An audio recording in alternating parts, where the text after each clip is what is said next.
안녕하세요, 월가즈입니다. 자, 오늘 30일 만에 투자기초 다지기 3투기 시리즈 20강 들어가고 있습니다. 얼마 전 뉴스를 봤는데 충격적인 기사를 보았습니다. 코스피의 상승률이 올해 69%나 되는데 개인 투자자의 54%가 손실 중이라는 기사였죠. 이게 세상 사람들을 절반이 바보라서 주가 지수가 69% 오르는데 손실을 보는 걸까요? 그렇게 따지면 공부 많이 하는 그런 교수님들이나 전문직은 절대 손실을 보면 안 될 텐데 현실은 교수님들이나 전문직도 주식으로 손실을 많이 봅니다. 왜냐하면 투자 성공에는 확률적 우위뿐만 아니라 절제 우위도 중요하기 때문이죠. 사실 저는 확률적 우위는 생각보다는 많이 필요하지 않습니다. 물론 당연히 공부는 해야겠죠. 하지만 생각보다 이제 많이 필요하지는 않다고 생각하고요. 실제로 워렌 버핏도 이런 이야기를 했습니다. 투자에서의 성공은 IQ와 관련이 있지 않다. 만약 당신이 정상적인 지능을 가졌다면 당신에게 필요한 것은 욕망을 통제하는 성품이다. 이제 이 그래프는 위쪽으로 갈수록 확률적 우위를 가지고 있는 것이고 오른쪽으로 갈수록 이제 절제의 우위를 가지고 있다고 이렇게 표현을 해봤을 때 일반적으로 절제 우위를 이제 가지고 있는 사람은 무언가 독서나 일기나 공부도 꾸준히 할 수 있기 때문에 대체로 확률적 우위를 가지고 있을 가능성도 높습니다. 그래서 이쪽은 저는 어느 정도는 빈 공간이다 생각하고요. 그래서 교수님이나 전문직처럼 이제 공부를 잘하는데 절제 우위는 없는 사람들은 있어도 절제 우위가 이렇게 있는데 완전 무지성 투자를 하는 사람은 거의 없죠. 어쨌든 이렇게 봤을 때 이 노란색과 주황색이 초과 수익을 내는 집단 정도라고 한다면은 이 확률적 우위 측면에서는 사실 뭐 30%, 40% 이상만 하면 된다고 저는 생각을 하고요. 대신 절제 우위는 상위 10에서 30% 정도는 돼야 되지 않을까 그렇게 생각을 합니다. 그래서 이거를 둘 다 갖춘 사람을 따져보면은 한 대략 10에서 15% 정도가 되지 않을까 하고 개인적으로 주관적으로 추측을 해보는데요. 그런데 세상에 처음부터 절제 우위를 타고난 사람은 거의 없습니다. 물론 주위를 둘러봤을 때 젊을 때부터 뭐 절제 우위가 이미 갖춰진 것처럼 보이는 친구들이 있을 텐데 그런 친구들의 많은 숫자는 절제 우위가 있다기보다는 리스크 회피 성향이 강한 친구인 경우가 많습니다. 착한 것과 정의로운 것이 다르듯이 절제 우위가 있는 것과 리스크 회피 경향이 높고 보수적인 것은 다르죠. 이런 타입은 돈을 크게 잃지도 않지만 그렇다고 해서 좋은 투자 성과를 그렇게 반드시 내는 타입도 아닙니다. 딱 우리 아버지 같은 타입이라고 할 수 있는데 우리 아버지가 어느 펀드에 돈을 넣었더니 신통찮다고 뭐라 하시길래 얼마 넣었냐니까 이제 100만 원 넣으셨다고. 그러니까 결국 초과 수익을 낸다는 것은 어느 정도 리스크를 시킹하면서도 절제를 할 줄 아는 그 황금 구간에 들어야 한다는 것이니까 결코 쉬운 일이 아니고 처음부터 그 구간에 들어있는 사람은 거의 없습니다. 리스크 회피 성향이 높은 사람이 점점 더 본인의 그릇을 넓혀가거나 아니면 리스크 추구 성향이 높은 사람이 절제를 배워나가야 하는 것이죠. 그런데 일반적인 경험으로는 특히 20대에서 40대까지는 거의 이쪽에 속하는 경우가 많습니다. 그래서 이 후자를 기준으로 오늘 주제를 이어나가 볼까 하는데요. 오늘 서론이 길었지만 핵심 주제는 손실에 대해 어떤 가치관을 가질 것인가입니다. 저는 손실을 입었을 때 어떻게 행동하느냐가 그 사람이 앞으로 투자에 성공할지를 결정한다고 보기 때문에 굉장히 중요한 주제라고 할 수 있겠죠. 그런데 우리가 인생을 살아가면서 겪는 일 중에서는 확실한 불행과 확실한 행복도 물론 있지만 95% 이상의 일들은 그 자체로는 가치 중립적인 경우가 대부분이라 생각합니다. 물론 그 경험을 한 직후에는 당장 그 당면한 상황에 대한 감정적 반응이 우선되다 보니 좋은 일이다, 나쁜 일이다 판단을 하게 되지만 장기적으로 그 경험이 인생에 어떤 역할을 할지는 그 경험에 대해 어떤 태도를 가지고 그 경험으로 인해 어떤 식으로 내 행동이 변화하는가에 의해 결정이 됩니다. 심지어 그 과거 경험의 가치까지도 사후적으로 결정이 되죠.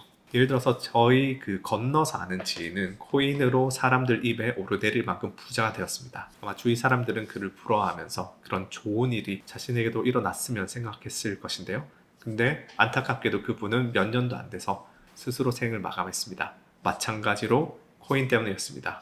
또 저는 지금으로부터 십수년 전에 억대의 빚을 지고 사기도 당하고 연이어 은사에게 배신을 당한 후 왜 이런 쓰레기 같은 일들이 나에게 일어나는지 매일 한탄했습니다. 그러나 그로 인해서 알파고와 이세돌 씨의 대결이 일어나기도 전에 이미 데이터 사이언스 분야로 커리어를 틀 마음을 반강제적으로 먹게 되었고 그 시의적절한 선택 덕분에 크게 재기할 수 있었죠. 그리고 똑같이 고시원에서 5년을 보낸 사람이 있다 해보고 있습니다. 고시원에서 5년을 보낸 이 세월 자체는 두 사람에게 분명히 동일한 경험이죠. 근데 한 사람은 이제 고시에 패스하고 한 사람은 포기하고 고향으로 돌아갔습니다. 전자에게는 그 5년의 세월이 엄청난 가치라고 느껴지겠지만 후자에는 그렇지 않겠죠. 그러나 이렇게 포기한 사람도 그 시간 동안 배운 인내심과 겸손을 통해서 그 이후에 또 꾸준한 성공을 거둔다면 그 5년은 천금의 시간으로 바뀔 것입니다. 그렇게 당장 남들이 보면 누구나 부러워할 만한 일이 시간이 흐르며 본인의 목숨을 끊을 만큼 비수가 되어 돌아오고 하루하루 한탄하며 지내던 일이 인생에서 가장 잘한 선택 중 하나를 만들어내기도 합니다. 이 호사다마 전화위복이라는 이야기를 시청자분들 중에서 나이가 있으신 분들이라면 인생을 살면 살수록 뼈저리게 공감하시는 분들이 많을 거예요. 그런 맥락에서 여러분이 시장에서 보게 되는 손실들도 당장 손실이라는 이벤트가 일어났을 때는 당연히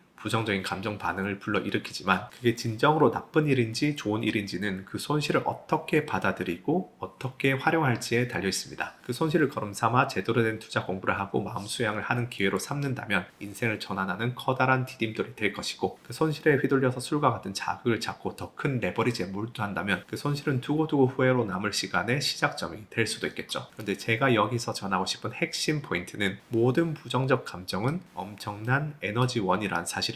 여러분이 네이버 쇼핑에서 뭔가를 구매를 했는데 물건이 좋아서 만족하고 잘 사용할 때와 아니면 뭔가 하자가 있어서 불만족스러울 때 언제 리뷰를 더 많이 쓰시나요? 일반적으로는 후자가 압도적으로 많습니다. 그래서 긍정적 선의는 솜사탕과 같고 부정적 감정은 아주 날카로운 바늘과도 같다고 하는데요. 드라마에서도 어떤 계기로 인해 못생겼던 주인공이 악착같이 살을 빼고 가꿔서 예뻐지고 잘생겨지는 설정이 많이 나오죠. 이제 드라마는 현실의 개연성을 차용해야 하는데 그럼 변화의 계기는 과연 긍정적인 경험이었을까요? 10중 8구는 부정적 경험, 그 중에서도 충격을 줄 만큼 부정적인 경험이었을 것입니다. 본인이 믿고 의지했던 언니가 다른 사람들 앞에서 내 외모에 대해서 쪽팔린다고 한다던가 그런 경험으로 인해서 이전과 비교도 안 될 단단한 결심을 하게 되죠. 그래서 그만큼 부정적 경험은 그 자체로 엄청난 에너지원이 된다는 사실. 그렇기 때문에 여러분이 손실을 보았을 때 금전을 잃어버렸다고 생각할 수도 있지만 금전을 대가로 에너지원을 구매했다고 생각할 수도 있는 것이죠. 물론 일부러 구매할 필요는 없습니다. 손실이 벌어지면 마인드를 이렇게 가지라는 뜻이겠죠. 그런데 그 부정적 감정의 에너지원을 삭히기만 하면 엔트로피의 법칙에 따라 조금씩 사라져 버릴 것이고 그 부정적 에너지를 게임을 하거나 악플을 달거나 술을 마시는 식으로 부정적 형태로 표출을 하면 그것은 부정적 형태의 습관, 업식, 카르마를 쌓게 됩니다. 내 전생이 무엇이었나 하는 허황된 이야기에 귀를 기울일 필요가 없습니다. 어제의 내 행동이 오늘의 내 전생입니다. 손실 보고 게임하고 술 마시는 시간들을 보냈다면 그것이 업보가 되어서 또 다른 손실을 불러옵니다. 하지만 손실 토대로 공부를 하고 스스로 정신 차리고 자기 개발을 한다면 그 손실은 사후적으로 굉장한 가치를 획득하게 되는 것이죠. 그래서 내가 손실을 보았을 때 내가 얼마나 소중한 에너지원을 얻었는지 인식해야 되고 2차적으로는 이 에너지원을 어떻게 사용하는가를 고민해야 합니다. 이와 관련해서 정답은 없겠지만 제가 20대 시절에 썼던 방법을 좀 한번 말씀드려 보자면 저는 구글 시트 같은 엑셀 파일에다가 매일 간단한 체크리스트를 만들었습니다. 그리고 어떤 자기 발전적인 행동들의 액수를 매겼습니다. 예를 들어서 달리기 30분 하면은 분당 얼마, 푸시업 몇 번 하면 몇만 원, 금주 금연 하면은 몇만 원. 20대 때는 저도 담배를 피웠기 때문에 그런 다음에 손실을 볼 경우에 위 행동들을 할 때마다 손실에서 차감을 하는 거죠. 이게 굉장히 단순해 보일 수도 있지만 손실에서 오는 부정적 감정이 부정적 행동과 그에 따른 부정적 습관으로 이어지지 않게 하기 위한 매우 효과적인 루틴이 아닐까 하는 생각이 듭니다. 그리고 남은 삼투기 강의, 이제 다음 영상부터는 저희가 이제 주식과 매크로 이야기를 할 거라서 이런 자기 성장이나 사고력 관련 이야기는 이걸로 마지막일 것 같은데 투자를 잘하고 싶다면 가장 빠른 지름길은 일기를 쓰는 것입니다. 투자 의사 결정 과정의 근간은 결국 세상의 정보에 대해 내가 사고하는 것부터 시작하고 본인의 사고력을 키우는 것에 있어 그 어떤 행위보다 좋은 것은 스스로의 삶에 대해 생각하고 글로 써보는 것입니다. 이게 단순히 생각만 해서는 표면적인 수준에서 날아가 버릴 생각도 문장으로 쓰게 되면 그 문장이 닫이 되어서 그 다음 문장에서 더 깊은 사고를 할 수 있게 됩니다. 그리고 그것을 하루하루 반복하다 보면 어느새 세상에 대해서 다르게 사고하는 자신을 발견할 수 있으리라 생각합니다. 자, 그래서 오늘은 손실 경험은 강력한 에너지원이라는 점, 그리고 그것을 긍정적인 습관으로 치환하는 것의 중요성, 그리고 일기를 꾸준히 쓰는 것의 중요성에 대해서 이야기를 해보았습니다. 그래서 이것으로 투자와 재테크에 대한 마인드 이야기는 마무리하도록 하겠고요. 꽤나 마인드를 이제 여러 차례에 걸쳐서 다뤘는데 그만큼 마인드가 사실 투자 성공의 저는 한 70%라고 생각합니다. 나머지 어떤 매크로나 회계 지식 같은 것들은 기술이라고 생각하고요. 그래서 이런 것들을 한 15강부터 20강까지 쭉 다뤘는데 이제 다음 강의부터 본격적으로 주식, 매크로, 포트폴리오 관리 이야기를 하면서 이 시리즈를 마무리를 하도록 하겠습니다. 감사합니다.